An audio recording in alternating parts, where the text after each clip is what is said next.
cru que la persécution aurait lieu en Occident. Une famille canadienne, un pasteur est arrêté par la police devant ses enfants, comme vous pouvez voir sur votre écran, pour avoir daigné faire une église de maison. Et donc voilà ce monsieur, vous voyez comment il est, la police l'a interpellé, tout simplement parce qu'il tient les églises des maisons. Et voilà quelqu'un de humble, visiblement, une merveilleuse famille, visiblement pieux, rien à voir avec les églises babyloniennes que vous avez à travers le monde. Voilà un homme assez décent. La police fait éruption chez lui pour l'arrêter. Quel est le motif de l'arrestation? Tout simplement parce que il tient des réunions d'église de maison. Dans le privé de sa maison, mes frères et sœurs. Ça ne se passe pas au Nigeria. Ça ne se passe pas en Afghanistan. Ça ne se passe pas au Pakistan. Ça se passe au Canada, en Amérique du Nord. Et voilà, ils sont en train d'argumenter, la police est en train d'argumenter. Et il y a cette chaîne de télévision séculière, pourtant séculière, qui filme cette arrestation. Et ça me fait mal, mes frères et sœurs, tout simplement parce que ils auraient soi-disant violé les règles afférentes à cette peste chinoise, la peste du dragon. Ils auraient violé les règles dans leur maison. Ils se réunissent dans leur maison et les voilà, ils sont arrêtés devant sa femme. Et le voilà, mes frères et sœurs, qui est persécuté. La persécution a commencé. Comme je le disais, nous avons commencé à vivre la persécution et nous allons la vivre de plus en plus. Incroyable. Il fallait que je commence par cela. Donc, nous avons des frères et sœurs en Christ au Canada qui se réunissent dans les maisons. Frères et sœurs, si vous ne le saviez pas, vous qui êtes au Canada, voilà ce qui est devenu le Canada. Voilà ce qui est devenu votre pays. Il demande à la police, voilà, qu'est-ce qu'on a fait exactement, quelle loi nous avons violée. Il parle des règles communautaires afférentes à cette peste chinoise, cette peste du dragon. Pourquoi il l'appelle peste du dragon? Parce qu'elle vient de la Chine, qui a pour symbole national le dragon.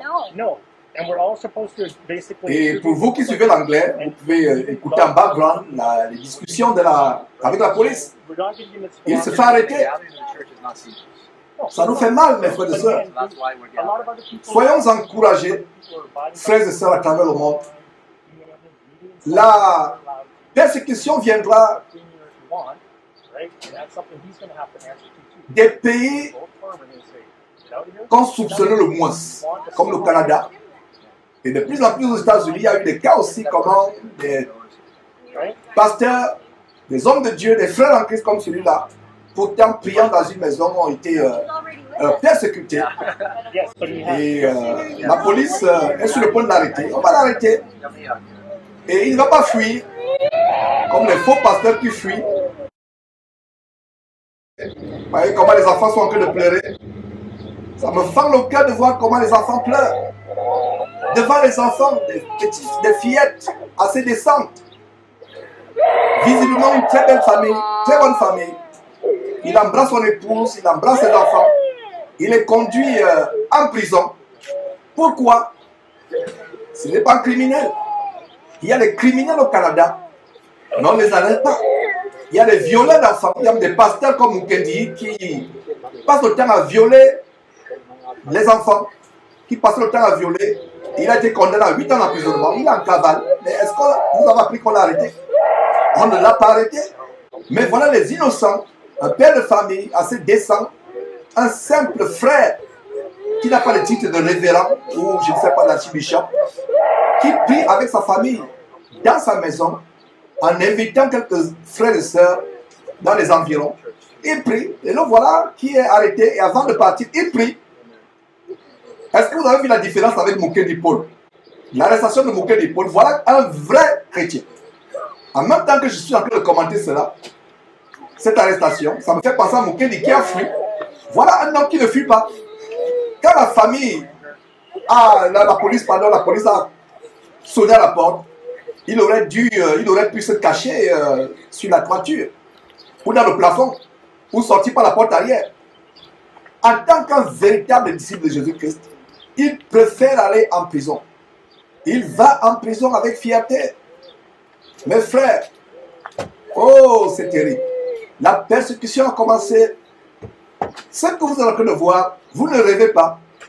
Nous-mêmes qui sommes en Amérique du Nord, j'ai comme l'impression que c'était une blague.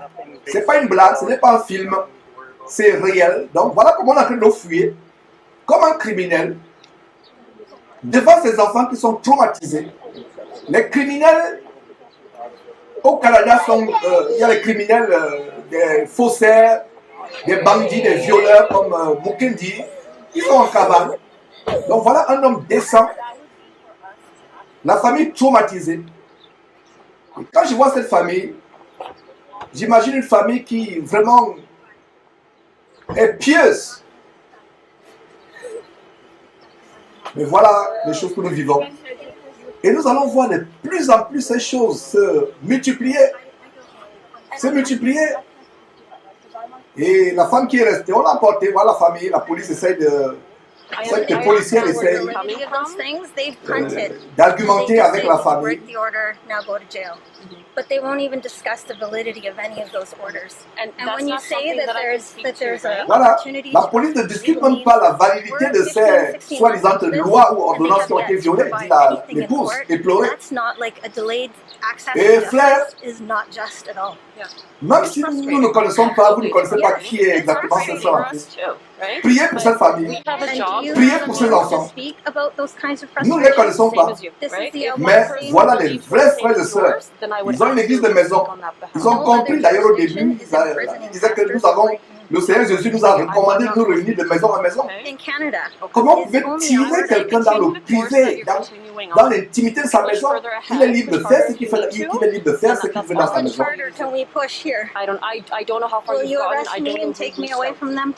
C'est terrible. Et il demande à la police, vous allez aussi me prendre, me retirer les enfants aussi, m'emmener et laisser mes enfants seuls, ou alors emporter mes enfants. Et voilà donc une journaliste, enfin je vais dire une télévision séculière qui a fait le filmer. C'est la télévision séculière qui a fait le filmer. Qu'en est-il de nous chrétiens? Les gens qui disent non, ne dénoncez pas cela, ne montrez pas ces choses. Mes frères, mon cœur est brisé. Mettons ce couple en prière. On n'a pas besoin de savoir là-dedans. Prions pour eux. Et le journaliste pose la question, vous avez une émotion particulière avec cette famille, par rapport à cette famille que vous venez de traumatiser? Ils font tout simplement leur travail. Ils font leur travail. Les vrais criminels, c'est les autorités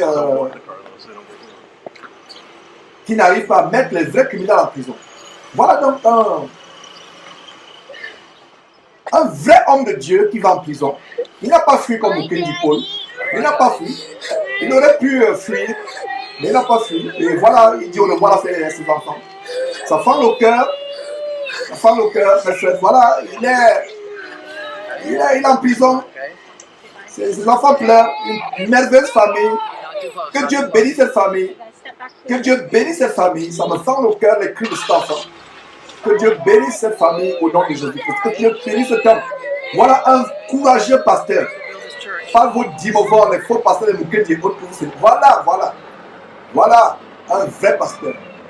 Voilà un vrai pasteur, mes frères. Donc, c'était une joie de monter cela. Nous continuons à être au four au moulin, mes frères. Nous allons retourner à notre enseignement du jour. C'était tout simplement vraiment pour vous montrer des choses qui se passent. Alors, je disais donc que nous on va sur notre enseignement et tout simplement à titre d'ordre, on peut voilà, continuer avec notre enseignement. Ça me fend le cœur, ces choses, mes frères.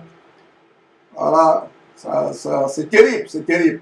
C'est vraiment dur de suivre le Seigneur Mais nous avons la victoire au nom de notre Seigneur et Sauveur Jésus-Christ. Priez pour cet homme, ce merveilleux frère. Regardez un homme humble, sa merveilleuse famille avec laquelle Dieu l'a béni. Et ses enfants éplorés. Et je peux tout simplement donner cette parole. Et pendant que je donne cette parole, je ne sais pas si on peut revenir du côté de la régie à cette scène. Pendant que je donne cette parole, j'ai à cœur de donner une parole d'encouragement. Parce que c'est qu'au Canada, même s'ils sont bilingues au Canada, ceux qui... il y a certains qui parlent, qui sont bilingues, qui comprennent aussi le français, même s'ils sont anglophones. Et je vais donc donner cette parole d'encouragement pour ce monsieur. Et vous qui suivez, c'est dans Matthieu chapitre 5, au commencement du grand sermon, qu'on appelle généralement le sermon sur la montagne. Voici ce que dit le Seigneur Jésus-Christ. Heureux serez-vous lorsqu'on vous outragera, lorsqu'on vous persécutera et qu'on dira faussement de vous toutes sortes de mal à cause de moi. Heureux serez-vous. Donc, il y a des auditeurs, des internautes, des téléspectateurs qui sont sur le point de pleurer, donc même si on commence à pleurer. Voilà une parole de consolation. C'est vrai, émotionnellement, ça peut fendre le cœur. Mais que dit la parole de Dieu? Heureux serez-vous lorsqu'on vous outragera, lorsqu'on vous persécutera et qu'on dira faussement de vous toutes sortes de mal à cause de moi. Heureux, il n'est pas dit malheureux, il n'est pas dit fuyez, il n'est pas dit cachez-vous. Voilà un monsieur qui, le torse bombé, va se rend à la police, se rend aux autorités. Il n'a rien fait de mal. Mais pourtant, les faux pasteurs qui violent les enfants, ils fuient et ils disent qu'ils sont persécutés comme l'apôtre Paul. Comparez qui de Paul Mukendi ou de ce pasteur est vraiment près de l'apôtre Paul. Il se rend, il n'a rien fait. Il n'a rien fait. La police, il n'a rien fait. On explique, même la femme est surprise. Lui-même est surpris. On explique qu'ils ont violé les règles, les ordonnances afférentes à la peste chinoise, la peste du dragon. Ils n'ont rien fait. Et voilà, nous sommes dans la joie. Parce que être jugé digne d'être persécuté pour le Seigneur Jésus-Christ, c'est une gloire, c'est une joie. Donc voilà ce monsieur, il a dit quoi? Par rapport à ce monsieur qui est persécuté, il est dit quoi dans la Bible? Je relis ce verset. Heureux serez-vous. Il n'est pas dit malheureux. Il n'est pas dit malheureux. Il a dit heureux serez-vous lorsqu'on vous outragera. C'est un outrage en plein quartier.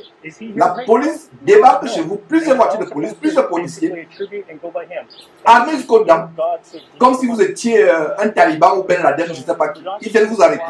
Un homme inoffensif comme cela, un homme pieux, un saint homme de Dieu qui vient le traumatiser comme cela.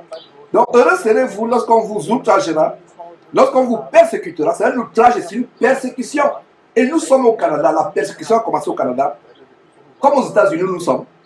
Et qu'on dira faussement de vous toutes sortes de mal à cause de moi. Réjouissez-vous. Il a dit quoi? Réjouissez-vous. Ne pleurez pas. Chers frères et sœurs, qu'est-ce qui me suivait actuellement? Ne pleurez pas. Réjouissons-nous pour ce monsieur. Chantons des cantiques pour ce monsieur. Glorifions Dieu pour ce monsieur. De tels hommes sont rares dans notre génération. Ils sont rares qui préfèrent aller en prison. Ils ne fuient pas. Il ne fuit pas. Il préfère aller en prison devant sa famille. Il embrasse ses enfants. Il ne fuit pas. Il a l'assurance que Dieu est avec lui. Et voilà, mes frères et sœurs, je peux vous garantir que de tels hommes avec leur famille sont sur la voie du ciel. Donc terminons avec ce verset. Verset... Nous sommes au verset 11. Matthieu chapitre, j'espère que je vous ai donné le bon verset. C'est Matthieu chapitre 5, verset 11. Heureux serez-vous lorsqu'on vous outragera, lorsqu'on vous persécutera, qu'on dira faussement de vous toutes sortes de mal à cause de moi. Quel mal il a fait? C'est un outrage. Alors le verset 12 continue en disant, et c'est le Seigneur Jésus qui parle à ses disciples. Réjouissez-vous et soyez dans l'allégresse. Voilà, soyez dans l'allégresse.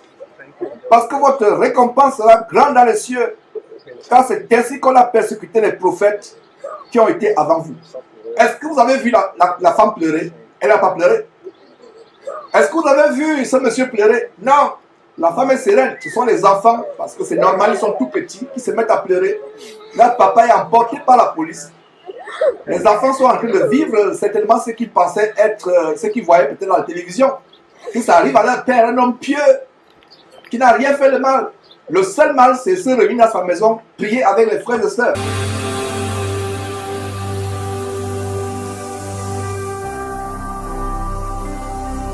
Jésus-Christ TV, vous connaîtrez la vérité et la vérité vous affranchira.